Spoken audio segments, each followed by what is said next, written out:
Hola a todos. Para empezar, les voy a contar un poco cómo fue el proceso de construcción de conocimiento y los disparadores que llevaron a elaborar un eje antropológico en la sentencia de Sandra, que la reconoció como persona no humana, ser sintiente y sujeto de derechos. La jueza Liberatori realizó una visita a la Biblioteca Nacional, donde vio imágenes de los pueblos originarios a tamaño prácticamente real. Imágenes como las que ustedes pueden ver en este momento en pantalla. Estas imágenes se enmarcan en el darwinismo social, que es una teoría pseudocientífica de finales del siglo XIX y principios del siglo XX. Esta corriente se basa en la idea de supremacía del más apto desarrollada por Herbert Spencer, adaptando la teoría evolutiva darwiniana y pensando a la sociedad humana como si fuera un organismo biológico. Esta idea llevó a pensar que algunos miembros de la sociedad humana eran superiores a otros, ubicando al hombre ario en la cúspide de la pirámide y por debajo de él, como menos evolucionados, a otros miembros de la sociedad humana, como por ejemplo los pueblos originarios, las personas con diferente color de piel, las mujeres, entre otros, sirviendo esto de fundamento para las ideas racistas. El darwinismo social fue el disparador para pensar la cuestión animal, nuestra relación con Sandra específicamente y con los animales en general. Además, pensando en cómo fue cambiando el paradigma científico y cómo se abandonó el darwinismo social, nos sirvió de ejemplo para dar cuenta de cómo la sociedad construye los modos de clasificar y cómo estos responden a un momento histórico particular. Pensar en estas ideas y darnos cuenta que a lo largo de la historia los modos de pensar pueden cambiar, nos permitió dar argumentos de las ciencias sociales que nos permitieran reconocer que era posible pensar que Sandra era un sujeto de derechos, ya que es un ser sintiente y por ello debe tener sus propios derechos, principalmente a tener una vida digna.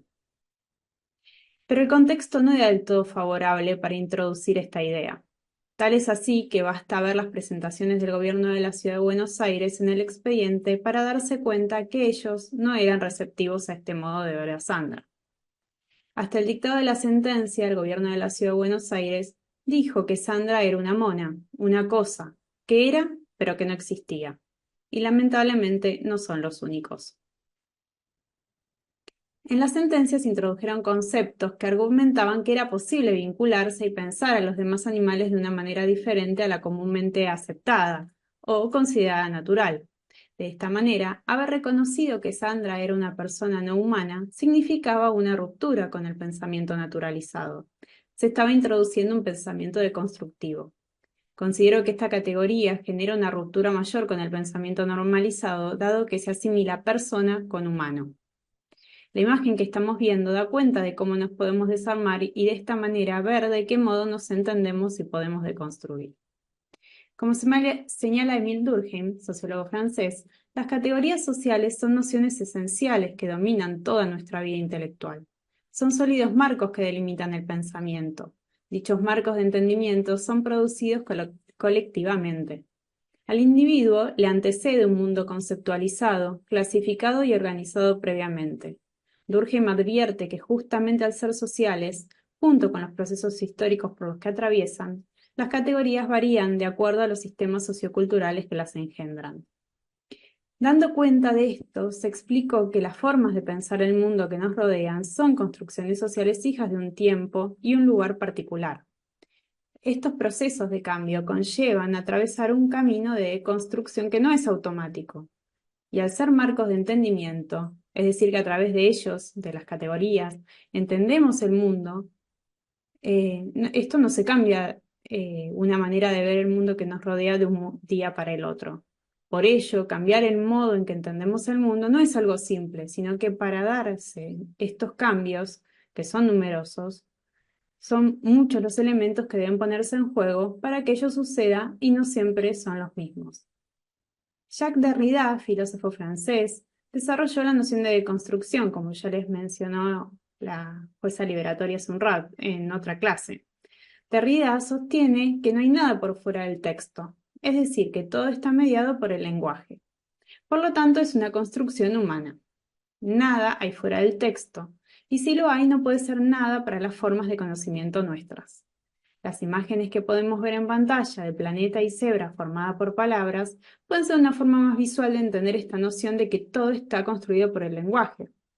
Aunque en estas imágenes son palabras las que construyen la imagen y no el lenguaje, como dice Derrida, aunque es una manera más visual de acercarnos a lo que el autor nos propone.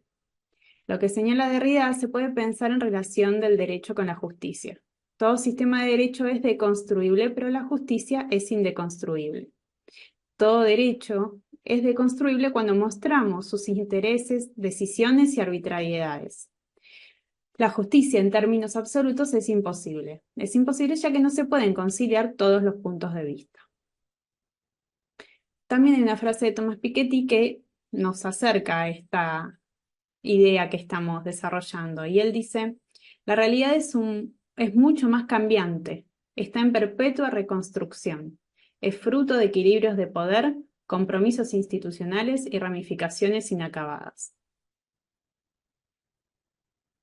Esta posibilidad de cambio puede ser vista en las modificaciones que hubo en distintas leyes, por ejemplo, en el proceso de reconocimiento de los derechos de las personas con diferente color de piel o de los derechos de las mujeres. En estos casos, la posibilidad de cambio es un hecho, pero al decir esto, también hay que señalar que aunque se haya logrado el reconocimiento de ciertos derechos, esto no significa siempre que se haya logrado el real ejercicio y cumplimiento de estos, principalmente considerando los derechos de los sectores vulnerados de la sociedad.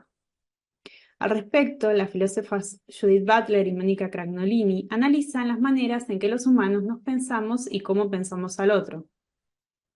Este otro no solo serían los animales a los que no se les otorgan derechos por no ser criaturas biológicamente comparables o asimilables a los humanos, sino también todo humano al que no se lo considera como tal, ya que no es reconocido por las normas dominantes como lo son las diversidades o los sectores empobrecidos de la sociedad. De esta manera, se establece que hay vidas más dignas de ser vividas que otras, tanto humanas como no humanas.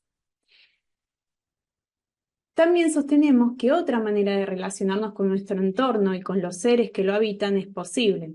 A través del trabajo de antropólogos como Philippe Descola, Cajarem y otros, se ha dado cuenta de que la relación que tienen algunos pueblos originarios con el ambiente y con los seres que los rodean tiene muchas aristas. Y esta no es una relación de sometimiento o exterminio. Se ha dado cuenta que poblaciones originarias, aún transformando de modo duradero el entorno, no alteran sus principios de funcionamiento ni sus condiciones de reproducción.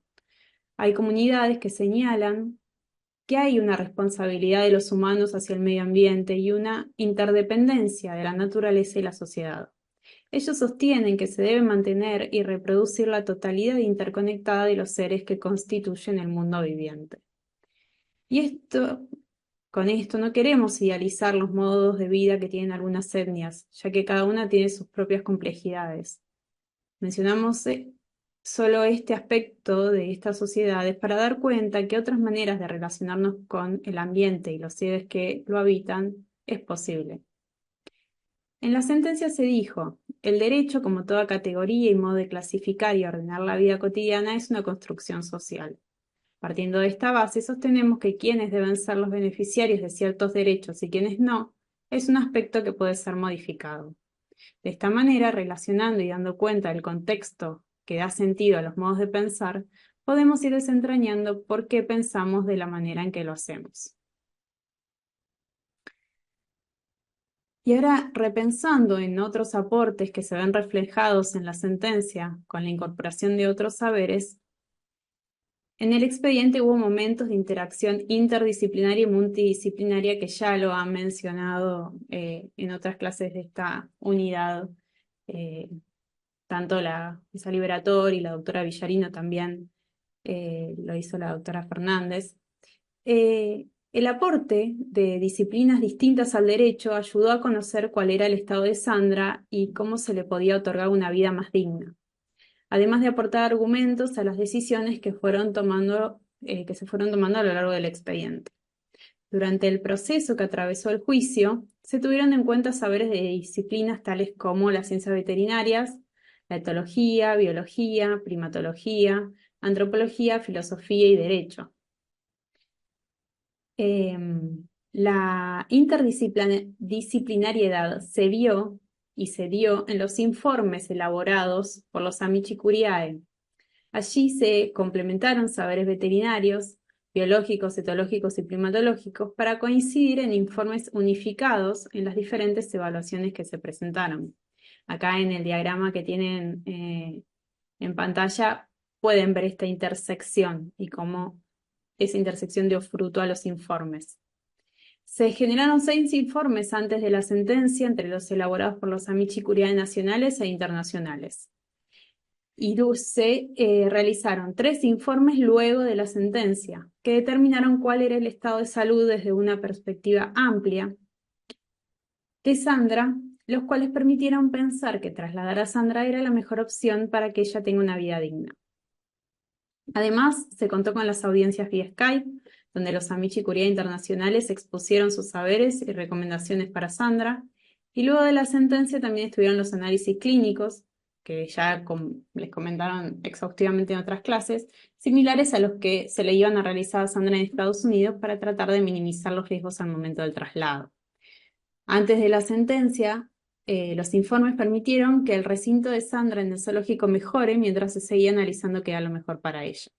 Luego de la sentencia, el informe elaborado por los doctores Ferrari y Giudice dio el aval científico para la posibilidad de que Sandra sea trasladada a un lugar donde pueda desarrollar una vida acorde a su especie y firmada la aptitud para el viaje de Sandra de los estudios clínicos por la doctora Nelida Gómez. Por otro lado, se puede decir que para la elaboración de la sentencia se tomó una perspectiva multidisciplinaria, que acá en el diagrama que ustedes pueden ver en pantalla se da un poco más visualmente la diferencia entre lo multi y lo interdisciplinario, ya que los saberes del derecho se incorporaron a los informes de los Amici Curiae nacionales e internacionales y se sumaron conceptos de la antropología y la filosofía, que si bien no dialogaron entre sí durante su producción particular, derivaron luego de su análisis en la sentencia del 21 de octubre del año 2015, donde Sandra fue reconocida como persona no humana, ser sintiente y sujeto de derechos. En el material que adjuntamos a esta materia, pueden profundizar en cada uno de los conceptos que estuvimos desarrollando acá, si es de su interés. Así que tienen bastante material en profundidad para hacerlo si quisieran. Y cualquier duda quedamos a disposición. Muchas gracias.